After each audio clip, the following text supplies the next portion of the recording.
Hello everyone, welcome back again. So এই লেসনটিতে আমি আলোচনা করব যে আপনার প্লাগইন সম্পর্কে, ফ্রি প্লাগইন হোক বা প্রিমিয়াম প্লাগইন, আপনি আপনার কাজের জন্য বা আপনার ক্লায়েন্টের কাজের জন্য কোন প্লাগইনটি আপনি ইউজ করবেন এবং কখন ইউজ করবেন, কেন ইউজ করবেন। সো প্লাগইনস মূলত বলা যায় ওয়ার্ডপ্রেসের একটি ফিচার্স। আপনার যখন যেটা দরকার পড়বে, যে ফিচার্সটি আপনার দরকার পড়বে, তখন আপনি প্লাগইনের মাধ্যমে সেই ফিচার্সটি আপনার ওয়েবসাইটে এনেবল করে নিতে পারবেন। সাপোজ এখানে বেশ কিছু জিনিস এখন আপনার ওয়ার্ডপ্রেসের থিমের সাথে ইনক্লুড করা থাকে, লাইক হচ্ছে আপনার সাপোজ ধরুন টপ বার, তারপর হচ্ছে এই যে সার্চ আইকন, এইগুলো আমরা থিমের সাথেই পাচ্ছি। বাট এইগুলোর জন্য আপনি চাইলে আলাদা প্লাগইন ইনস্টল করে ইউজ করতে পারবেন। দেন হচ্ছে সাপোজ এই জায়গায় আমরা দেখতেছি যে একটা স্লাইডার আছে, মাউস নিয়ে হোভার করলে মুভও হচ্ছে, যেটা একটা প্রিমিয়াম স্লাইডার। এইরকম একটা ফিচার এনেবল করার জন্য আপনাকে রেভলিউশন স্লাইডারটি ইউজ করতে হবে, যেখানে কিনা মাউস নিয়ে হোভার করলে এইভাবে প্যারালেক্সলি মুভ করতেছে। প্লাস হচ্ছে এখানে আমরা নেক্সট স্লাইডেও চাইলে অ্যাড করতে পারবো সেই প্লাগইনটি ইউজ করে। ইভেন আমরা যদি খেয়াল করে দেখি, এইখানে আপনার আরো কিছু ইউজ করা হয়েছে, লাইক ওয়েবি টাইটেল, মানে ওয়েবি বলতে আপনার অ্যানিমেটেড টাইটেল। এখানে আমরা জিগজ্যাগ দেখেছি ওয়ার্ডস নিউতে, নিচে যদি দেখি এখানে একটা ওয়েবি ডিজাইন আছে। এই সমস্ত ডিজাইনের জন্য আপনি ওয়েবি H1 টাইটেল বা H2 টাইটেলেরও আপনি প্লাগইন পাবেন। সো এইটা এখন বর্তমানে বলা যায় ফিশন পেজ বিল্ডারে ইনক্লুড ছিল, বাট এটা যদি আপনি অন্য কোনো ওয়েবসাইটে ইউজ করতে চান, সেক্ষেত্রে এই ধরনের কিছু প্লাগইন আপনার অ্যাভেলেবল দেওয়া আছে।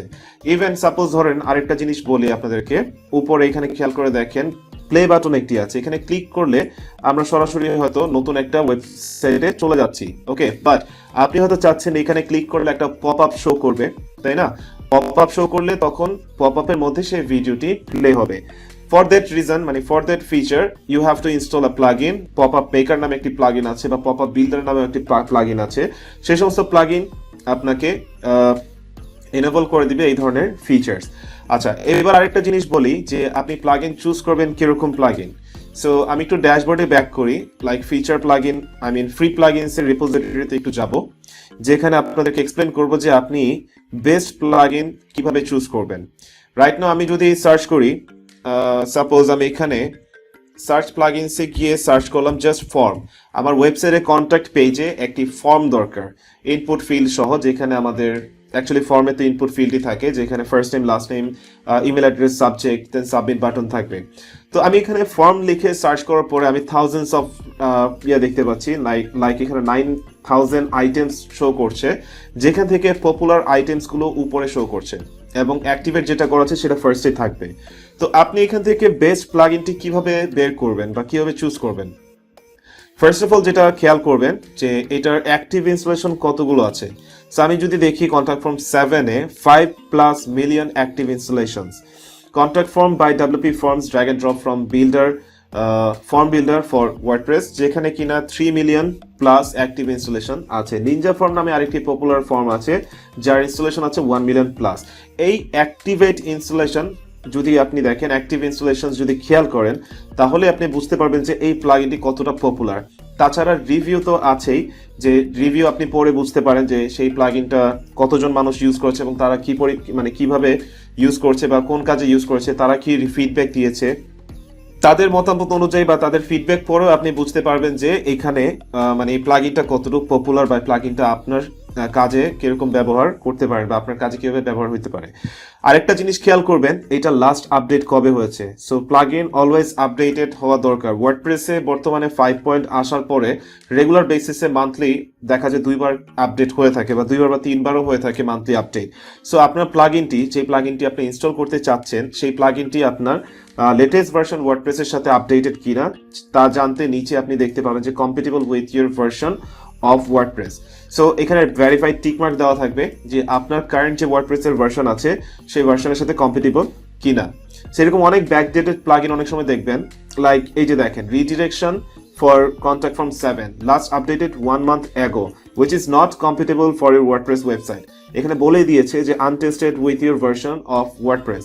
সো এটা untested, এটা এখনো টেস্ট করা হয় নাই। বাট আপনি যদি সিমিলার প্লাগইন আরো কিছু খুঁজে না পান, তারপর আপনি নিজ দায়িত্বে এই প্লাগইনটি ইনস্টল করে আপনি টেস্ট করে দেখতে পারেন যে আপনি আপনার ওয়েবসাইটে যে ফিচার্সটি এনেবল করতে চাচ্ছেন সেই ফিচার্সটি আপনি অ্যাকচুয়ালি পাচ্ছেন কিনা প্লাগইনটি অ্যাক্টিভেট করার পরে। আর প্রিমিয়াম প্লাগইনের ক্ষেত্রে আমি বলবো প্রিমিয়াম প্লাগইনগুলো অলওয়েজ অ্যাক্টিভেটেড থাকে, যেহেতু আপনি টাকা পয়সা দিয়ে কিনেছেন বা ডলার স্পেন্ড করে আপনি পারচেস করেছেন বা ক্লায়েন্ট আপনাকে পারচেস করে দিয়েছে, সেই সব প্লাগইনগুলো অলওয়েজ অ্যাক্টিভেট মানে আপডেটেড থাকে। সো প্রিমিয়াম প্লাগইন নিয়ে কোনো সময় চিন্তা করতে হবে না, বাট ফ্রি প্লাগইনগুলো চুজ করার সময় বা ইনস্টল করার সময় একটু কেয়ারফুলি চুজ করলে বেটার হয়। আই থিঙ্ক আপনাদের ভালো একটা সাজেশন দিয়েছে, এটা শুনে আপনারা বুঝতে পেরেছেন বা এই লেসনটি দেখে আপনারা বুঝতে পেরেছেন যে কিভাবে আপনার প্লাগইন চুজ করবেন আপনার ফিচার্সের জন্য। সো কাজ করার সময় আপনার অনেক ধরনের ফিচার্স আপনার ক্লায়েন্টের সাইট থেকে আসবে অ্যাড করার জন্য ওয়েবসাইটে, অথবা আপনার মাথায় হয়তো নতুন নতুন কিছু আইডিয়া থাকতে পারে যেগুলো আপনি যদি ইমপ্লিমেন্ট করতে চান, তার জন্য আপনার কিছু প্লাগইনস অ্যাভেলেবল থাকবে। সেই প্লাগইনসগুলো আপনি ওয়ার্ডপ্রেস রিপোজিটরিতে এসে সার্চ করতে পারেন, অথবা একটু গুগলে সার্চ করতে পারেন যে এই রিলেটেড কোনো প্লাগইনস অ্যাভেলেবল আছে কিনা। সো আপনার কাজ করতে আরো সহজ হয়ে যাবে, প্লাগইন চুজ করতে আরো সহজ হয়ে যাবে। আপনি থাউজেন্ডস অফ আর্টিকেলস দেখতে পাবেন, ব্লগস দেখতে পাবেন about many features, many items, many plugins. So আপনাকে জাস্ট একটু রিসার্চ করতে হবে, একটু ঘাটাঘাটি করতে হবে ওয়েবসাইটগুলোতে বা গুগলে সার্চ করতে হবে, তাহলে কি আপনি আরো জিনিসগুলো নিয়ে আরো ভালো জ্ঞান আহরণ করতে পারবেন, আরো ইজি ওয়েতে প্লাগইনগুলো চুজ করতে পারবেন। So thank you so much লেসনটি দেখার জন্য। হোপফুলি আবার দেখা হচ্ছে নেক্সট লেসনে। টিল নাও টেক কেয়ার, টাটা, bye bye. Thank you everyone.